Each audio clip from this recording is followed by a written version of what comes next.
جی البر، ہمیں یہ بتائیے کہ جو مرکزی راستہ بند ہے تالے داس کی، اس وجہ سے وہاں کے مکینوں کی زندگیوں پر کیا اثر پڑ رہا ہے، ان کے روزمرہ زندگی پر کیا اثر پڑ رہا ہے؟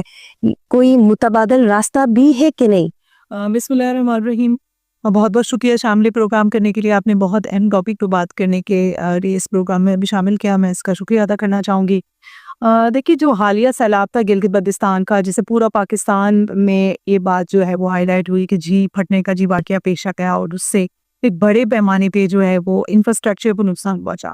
تاہم اللہ کا فضل و کرم سے کوئی جانی نقصان نہیں ہوا، اور اس کے باوجود جو سڑک تھی وہ 7 کلومیٹر سڑک جو ہے وہ اس سے متاثر ہوئی، کیونکہ جب جھیل پھٹی تو جو ملبہ آیا اور اس کی وجہ سے دریا بلاک ہو گیا، تو روڈ کی بندش کی وجہ سے عوام کو شدید مشکلات کا سامنا کرنا پڑا. اگر میں بات کروں جو بالائی گزر کی آبادی ہے، ایک بڑی آبادی ہے جو بالائی ڈیزرٹ کے اندر ہے. ایڈیشنل ڈسٹرکٹ گوپس یاسین کی آبادی، اس کے علاوہ ٹیرو، برست، پھنڈت اور کی جو آبادی تھی وہ روڈ کے کٹ آف ہونے کی وجہ سے ان کو کافی مشکل کا سامنا کرنا پڑا. تاہم حکومت کی جانب سے متبادل راستہ بحال کیا گیا، لیکن یہ کہنا میرا غلط نہیں ہوگا کہ وہ راستہ جو تھا وہ اس قدر دشوار گزار ہے.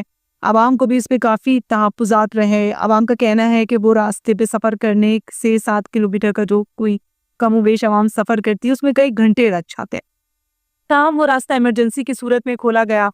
تو یہ ہے کہ راستہ اگرچہ متبادل کھول دیا گیا ہے، لیکن وہ ناہموار ہونے کی وجہ سے عوام کو مشکلات ہیں.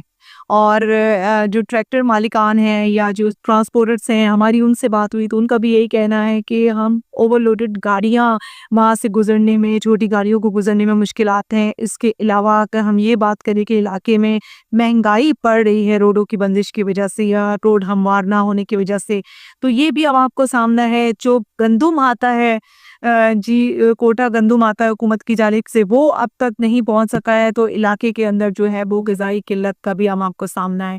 تو بہرحال روڈ آپ کو پتہ ہے کہ ریڑھ کی ہڈی کی مترادف ہے کسی بھی ملک و قوم کے لیے. تو وہاں پہ روڈوں کی بندش یا ناہمواری سے انسان جو ہے وہ اس سے متاثر ہیں، اور اگرچہ بزرگ کی عوام بھی اس سے شدید متاثر ہو رہی ہے.